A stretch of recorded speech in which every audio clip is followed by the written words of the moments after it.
Far as, yeah, we've got technical project managers that we work with on a regular basis that have to have a general understanding of what cyber is and does. And so we have those kinds of roles, and they do exist out there. And they do require PMPs. So a common combination that you will see is a PMP and CISM. So from ISACA, you'll see their information security manager certificate. And that's a popular combination for those guys because it gives them the bare bones knowledge of security that they would need to operate within our program. Wow. What was that? What was that certification you just said? The ISACA CISM. So the ISACA CISM has been described to me. Here's another resource I haven't mentioned yet. Certification Station on Discord. I am absolutely a fan of that Discord channel. Yeah, I just learned something new. And I'm heavy in there because there's always a team of people that are on, willing to answer any questions you might have. The guys in that group describe CISM as being 90% of ISC2's ISSMP. Holy shit. So here's where my life went off the rails in the last couple of months. I did lose a loved one. My sister's husband tragically passed away.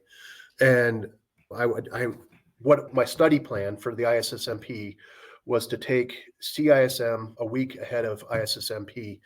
But what I failed to do is I failed to get ISACA's questions, answers, and explanations database. And that cost a couple $100. I think it was like $199 or something like that. It was either $199 or $299. I can't remember the exact cost. But ISACA has a way of asking a question that ISC2 might ask it a different way. And their answer may be slightly different than ISC's preferred answer for that scenario or that problem. But I lost my family member the day that I was supposed to take the CISM examination. Right. I came back from helping out my sister, and I took the ISSMP, which is the Information System Security Management Professional concentration of the CISP. They're trying to break it out into its own location.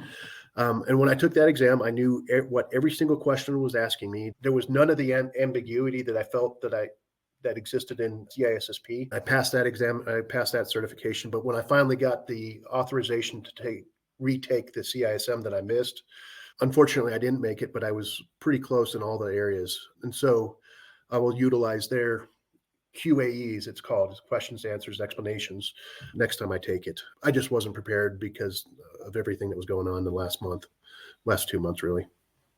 Yeah, it happens. Something similar happened to me when I was trying to take one of the Cisco certifications and failed it. I just had a lot of stuff going on, so it happens. Yep. But sorry for your loss, man. We all have our failures, with these certifications. Not everyone's going to come out on the first time, and sometimes you just got to get a peek behind the curtain to understand what you need to do to prepare for it better the next time. It was rough. Actually, I want to give them credit because they do their own thing. And I never felt once that I didn't understand any of the questions on the CISM. I didn't reference the QAE, and that's on me. And everybody said you do need to read the QAE or have access to the QAE. And I didn't.